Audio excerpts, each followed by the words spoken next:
नमस्कार, दैनिक सवेरा देख रहे हैं आप। आपके साथ मैं हूं रोहित उत्तम। हिमाचल प्रदेश के मुख्यमंत्री सीएम सुखविंदर सिंह सुक्खू का आज सोलन के दरलाघाट में एक कार्यक्रम था। इस कार्यक्रम के आयोजन के दौरान उन्होंने हजारों की तादाद में लोगों को संबोधन किया। आपको बता दें कि संबोधन में उन्होंने सबसे पहले जिक्र किया कि हमारी सरकार को आज 15 महीने पूरे हो चुके हैं। इस 15 महीने में उन्होंने बेहद ज्यादा उतार चढ़ाव। इंदिरा गांधी प्यारी बहना सुख सम्मान निधि योजना महिलाओं के लिए लाई सौगात। मुझे ये बताते हुए खुशी हो रही है कि हम हमारी 5वीं गारंटी को पूरा करने जा रहे हैं। 18 साल से ऊपर की 80 साल तक की सभी जो हमारी महिलाएं हैं उनको हम इस वित्तीय वर्ष में 1500 रुपया मासिक पेंशन देने की घोषणा करते हैं। ये हमारी सबसे बड़ी गारंटी थी।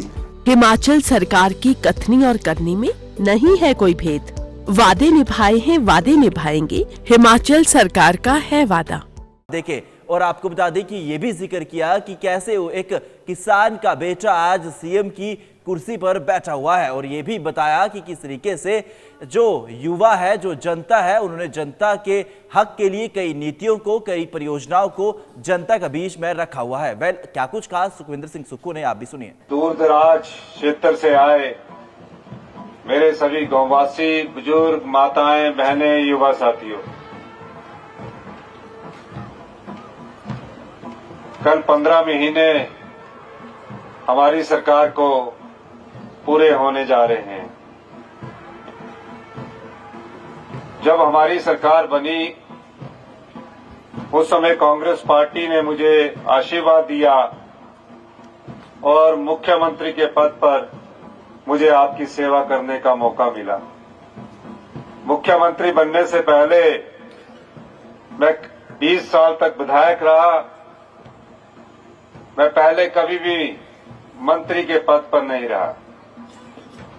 मैं कांग्रेस पार्टी की छात्र राजनीति से उठकर युवा कांग्रेस की राजनीति से आगे बढ़ता हुआ प्रदेश कांग्रेस की अध्यक्ष की कुर्सी से होता हुआ मुख्यमंत्री की कुर्सी पर पहुंचा। मैंने जीवन के कई पड़ाव देखे हैं।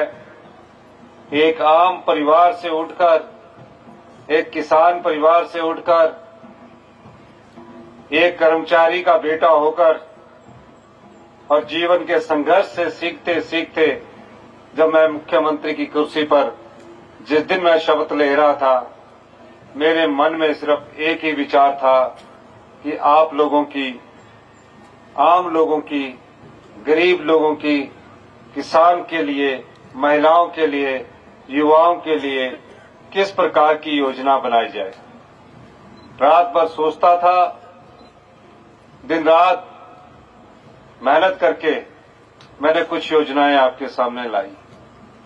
15 महीने में जिस सरकार की आर्थिक व्यवस्था पूरी तरह चरमरा गई हो, जिस सरकार के पास खजाना खाली हो और जिस सरकार को रोजमर्रा का खर्चा चलाने के लिए कर्जे पर निर्भर रहना पड़ता हो, उस प्रदेश का हाल आप जानिए। एक ऐसी व्यवस्था जो पिछले 40 साल से चल रही थी, सरकारें बनती थी, सरकारें चली जाती थी, फिर दूसरी सरकार आ जाती थी। हमने उस व्यवस्था में परिवर्तन किया। मैंने जब अधिकारियों की बैठक ली, अधिकारियों की बैठक लेने के बाद मैंने उनसे पूछा, ये प्रदेश कब तक कर्जे के सहारे आगे बढ़ता रहेगा और कब तक हम कर्जे के सहारे इस प्रदेश की जनता पर आए दिन नए नए टैक्स लगाते रहेंगे और आपसे पैसा वसूलते रहेंगे। उस दिन मुझे अधिकारियों ने कहा, 40 साल से तो ऐसे ही चल रहा है।